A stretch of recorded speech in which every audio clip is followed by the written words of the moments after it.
Hello and welcome to Health Matters on Channels Television. I am Yomi Otaibe. The COVID-19 pandemic is causing many changes in the daily lives of people around the world.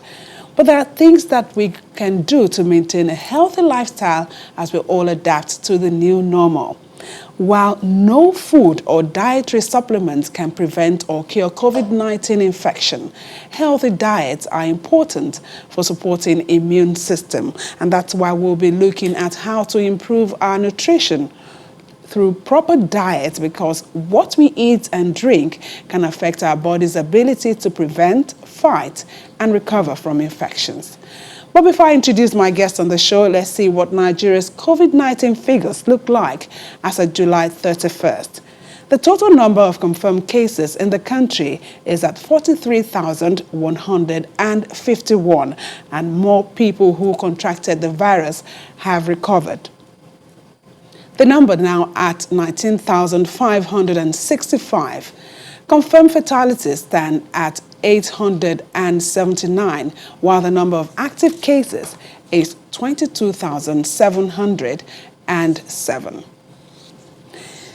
So I'm now being joined on the program. Let's talk about healthy diet and COVID-19. I have with me in the studio a dietitian, Mrs. Uchechi Umeche. Thank you for joining us. Thank you for having me. Hello, viewers. Thank you. So when we talk about nutrition and diets, sometimes there's a bit of, I don't know, should we say confusion? Or what would you say what is nutrition, what is diet? Okay. So let's start by saying that nutrition is a science by which nutrients are absorbed from the food that we eat, with regards to maintaining healthy body, preventing infections and disease, while the diet, you can say, is the food that you actually eat. And it is very, very important in this time. The issue of diet is very, very important, especially in this pandemic, because whatever you eat actually helps the body to be able to combat, get ready, prevent, fight, or recover from any form of infection. And for the body to be able to do this, there's need to have a very, very strong immune system. With very, very strong immune system, the body is able to be combat ready to fight any form of infection that may want to come in.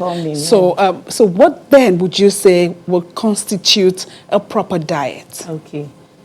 So we say, like I said, one of the ways to help the body have strong immunity is to consume what we regard as an adequate diet, or what some people call balanced diet. So a balanced diet actually is a diet or a meal that constitutes all the nutrients in their right quality and in their right quantity. So you must make sure that whenever you say you are eating, your food contains all the nutrients that we have. Now we have different types of nutrients. We have the ones we call the macronutrients, and we have the ones we call the micronutrients. The macronutrients are the ones needed in large amounts in the body, like the carbohydrates, proteins, fats, and oil. The carbohydrate is there to help to give strength, energy, while the proteins will help to build, repair worn out tissues. Then you have the vitamins and minerals that you can regard as the ammunitions of the body. So those ones are there. Then to get these nutrients, you have to combine foods from different food groups. We have about 7 food groups, from which one is meant to pick food from. The first group being the cereal, the starchy fruits, the roots and tuber group. Examples of food you can have in this group are things like millets, maize, rice. The second group being the legume, nuts, and seeds group. Examples of foods you have here are all the different kinds of beans we have. The walnuts, okpa, the regular okpa that we have, bambara nuts. Okpa is what? It's part of the legume, part of legumes. Okay. Then the third group, we have the vegetables. Different vegetables we have in our environment. Tomatoes, onions, cucumber, carrots, and we have a lot of carrots around now. Yeah. So we can pick from these foods. Then the next group being the fruits group. Now we have a lot of oranges, pawpaw, pineapple, different fruits actually that you can pick from. Then the next group, which is the fifth group, is the meat, fish, poultry, and the edible insects group. Here you have examples like chicken, poultry, fish, different kinds of fish. The edible insects like the crayfish, crabs, oysters, lobsters, you can pick any of all these things. Then the milk group is the sixth group. You have your milk and their derivatives. Then the healthy fats and oil, your butter, your avocado pear, red palm oil, groundnut oil. So once an individual tries to pick food from each of these food groups, you are sure to have these nutrients, because there is no single food actually that can give you all these nutrients in totality. So, but when you pick food from each of these food groups, you are rest assured that you are eating healthy and that your body, you are building your immunity, your immune system, so that in case there's any invader, let me use the word, invader, infection or disease like COVID-19 that may want to come in, your body will have a better fighting chance, to be able to at least do something to withstand, so that you don't just fall totally or fall victim. So we have all of this, food groups, and you've mentioned quite a number of them. But some people would be watching and thinking, okay, so how am I going to get all of this? Isn't this supposed to be for those that are, that are rich, that, will be able to afford all of this? So how can we achieve balanced diets within, a particular yeah, I would just say quickly that it does not really, eating healthy or eating an adequate diet does not really mean eating expensive. You can actually plan an adequate diet within the means of your budget. Okay? When we mentioned the food groups, I gave series of examples. So you can choose foods that suits you. For instance, somebody may want to eat vegetable and decide that I would take broccoli this morning. And I may be one side and say, no, since it's vegetable, I can go for efo, ugu, that I can get at 50 naira somewhere. So it actually depends on you. So you don't have to think that it's very expensive. Like for instance, in the morning, you could decide that the breakfast for this morning is my ogi. Everybody can make ogi. That's pap. That's corn. Corn grill, yes, made from grill. Pap and maybe moi moi. It's not that expensive, but so within that, for instance, that pap and moi moi, what nutrients would one get? Thank you. So if you look at the classification of the food groups, the pap, which is made from the cereal group now. So among the cereal group, the nutrients you will be getting will be things like carbohydrates, you'll be getting potassium, you'll be getting things like calcium too from that cereal group. Then the moi moi, in preparing moi moi already there's tomatoes, there's pepper, there's beans, there's onions. So within the group, you are getting nutrients like protein, you are getting your other vitamins and minerals. Then there's oil. You can't make moi moi without adding vegetable oil. So you've gotten the oil. So the majority of the nutrients, both the macro and the micronutrients, have already been taken care of. So I think it's not a matter of whether affordability or maybe it's ignorance sometimes. Some people will be like, oh, so I have to go and get big money to be able to eat. Another thing again that can help out is people need to start thinking of where to get these foods. For instance, in Lagos, you have some markets where you buy things very, very expensive, or some areas. Like you go to some stores, some vegetable stores. Rather than going to vegetable stores, you could go to markets like My 12. You get these things cheaper. If you go to My 12 with 500 or 1,000, you could get a lot of things that you can use to make food for the family. So it doesn't have to be expensive, to eat healthy.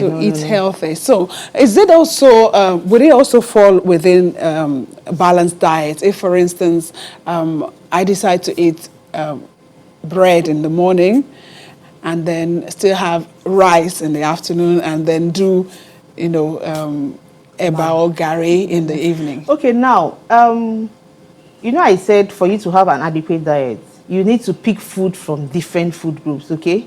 So eating bread in the morning would not just be like you're eating bread in the morning. What accompanies this bread? So that's why I talk about content. What actually is the content of your plate? There's something we call your plate. So your plate has to be balanced. If you're looking at taking bread for breakfast, for instance, what are you combining with this bread to make it adequate? Okay, I give an example for bread as breakfast. You could have your bread and you have slices of tomatoes and onions, either steamed or added fresh in between the bread. If you have a toaster, you can toast. If you don't have a toaster, you can take it as sandwich like that. Or so you can have your spread. Avocado, you know, I mentioned avocado pear as one of the examples of healthy fats. So you could have your avocado pear as spread on the bread with slices of onions or tomatoes, depending on vegetables that is available and the ones that one can afford within the means of your spending. So tomatoes, onions, they are at least cheap to get. So if you have something like that and you have your cup of tea, depending on the one that suits you, if you look at that combination, the bread, you have your carbohydrates, the vegetables, you have your onions, the tomatoes, the fats, you have your avocado pear, then with the beverage also. So when an individual tries all these means, you are trying to build your immune system so that you'll be able to, the body can stand to become, I use the word combat ready for any invader, even if it's COVID-19 that is about to come. And we're all praying and doing our part, you know, following safety precautions so that it wouldn't come near us. You have mentioned like 2 times now, healthy fats. Which ones are those that are unhealthy? Okay, yeah, if we talk about fats, we have the fats we regard as saturated fats and the unsaturated fats. So the ones we call unsaturated fat are healthier to be used, like the avocado pear, your normal groundnut oil, the red palm oil. While the saturated fat are these fats that they are thick, they are not liquid most times in nature. By the time you keep them, when you go and come back the next time, it's already maybe thickened. We call them trans fats. Congealed and all that. So those ones, we need to be very careful when we are picking our oils and our fats. And then it's also important that you look at your nutrition labels when purchasing some of all these, some of your food items, so that you see the manufacturers most times will always tell you what is embedded in the product that is being displayed. So let's talk about vegetables. Yes, we have them in abundance. You can get it in every season, I want to believe. But sometimes the nutrient that you get could also be as a result of how you have handled the vegetable. Very well. Tell us about that part. Yeah, very well. Talking about eating healthy, methods of preparation also goes a long way in helping you to get those nutrients that you actually look out for. For instance, you want to cook vegetables and you're cooking your vegetables for 5, 10, 20 minutes. You know that the nutrients that are the vitamins that we call the ammunitions for the body would have been destroyed. So our cooking time is very, very important. When you're cooking vegetables, you make sure that you don't cook it for so long, so that you don't. So how long would you recommend? Yeah, vegetables are of different types. They're actually there are vegetables that you don't even have to cook. For instance, your cucumber, you don't have to cook them at all. But your leafy vegetables, 3-5 minutes should be enough for you to put vegetables on fire and then bring. That's why we advise that when you're making soup, for instance, vegetables should come last, so that you are sure that you're almost done with your cooking and the vegetables come. So you're steaming the vegetables, and that is what you're doing, so that the nutrients are retained. You don't after suffering yourself going all the way maybe to somewhere my 12, and then you now come back and say you have cooked for the family, and at the end of the day you've and the vegetable is looking dark, not greenish. It's supposed to be look as fresh as you cut it. Vegetables are meant to not be so cooked long on fire, so that the nutrients can be retained. Okay. When we come back, we'll still talk more about the nutritional needs for children and for adults. I guess it will be different, but it will also be time for you to join us in this conversation by calling 0805 468 3514. That's after the break.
You're watching Health Matters on Channels Television, and we still have in the house our dietitian, Mrs. Uchechi Umeche. Before we went on that break, I said we'll talk about the different nutritional needs for both the children and the adults, because I find it funny sometimes that you see that when it's time to dish the food for children, the meat, for instance, is very small, and then the adults will have, the bigger portions.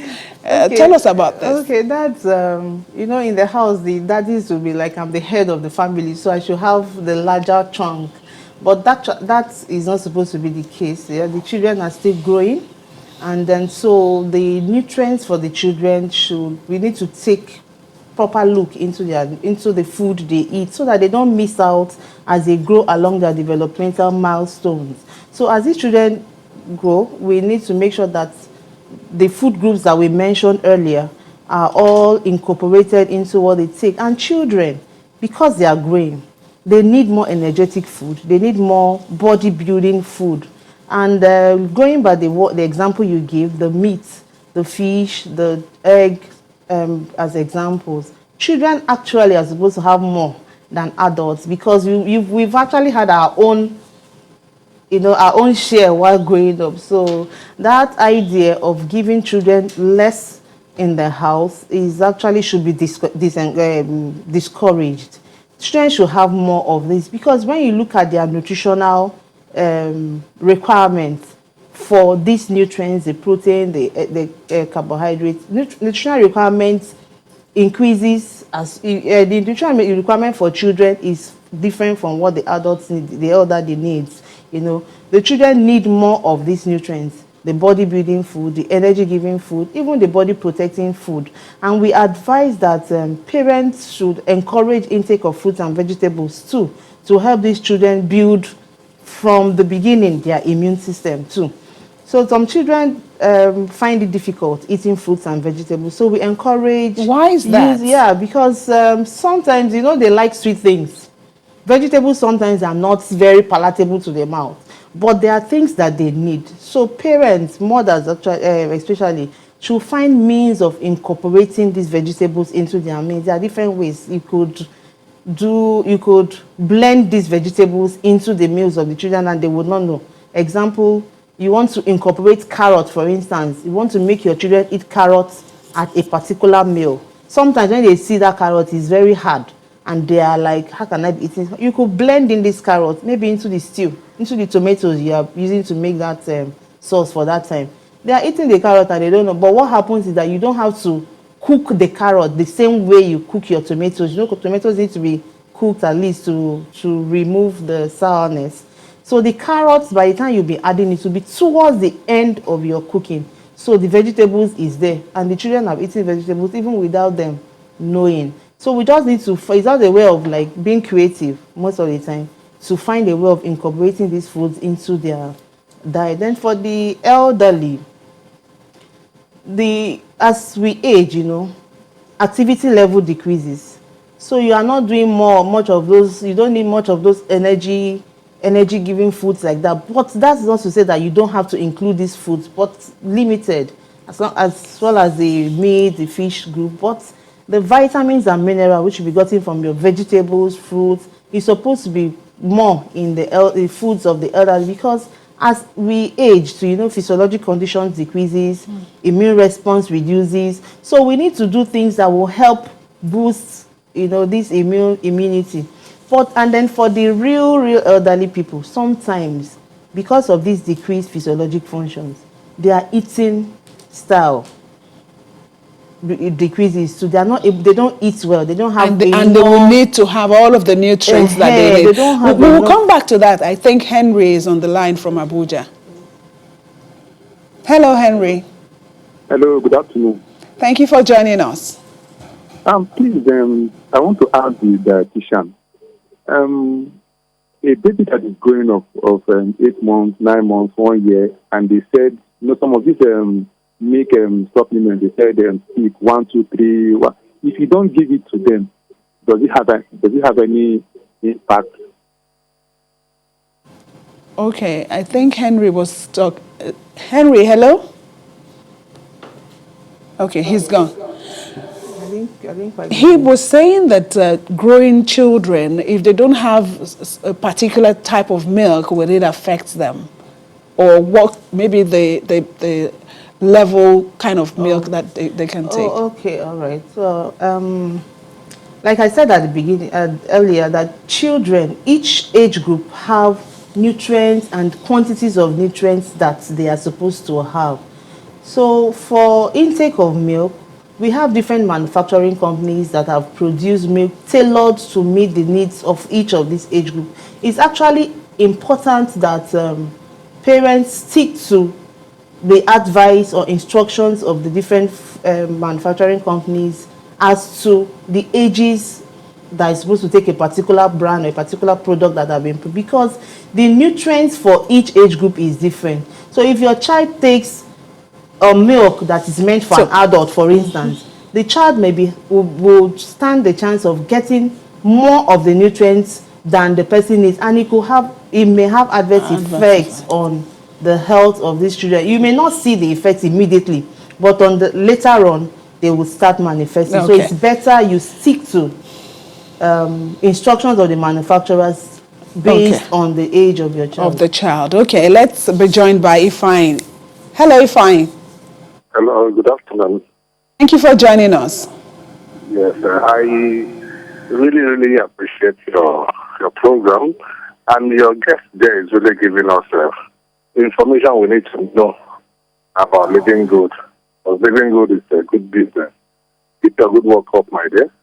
And may Allah continue to reward you. Thank you.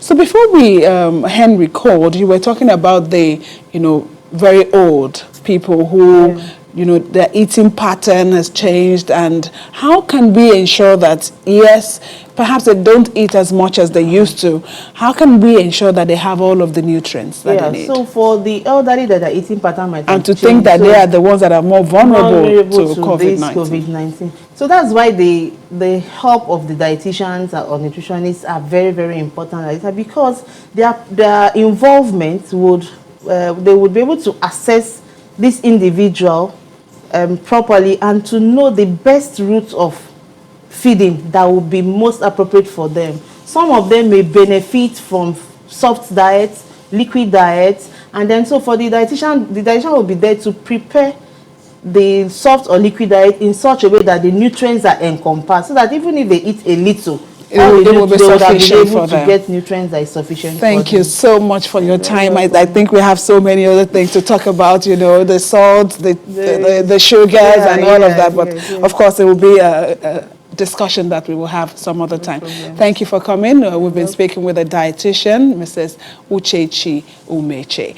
Thank you also for watching That Health Matters for today. Remember, good nutrition plays an important role in reducing the likelihood of developing health problems. I am Yomi Otaigwe. Stay safe.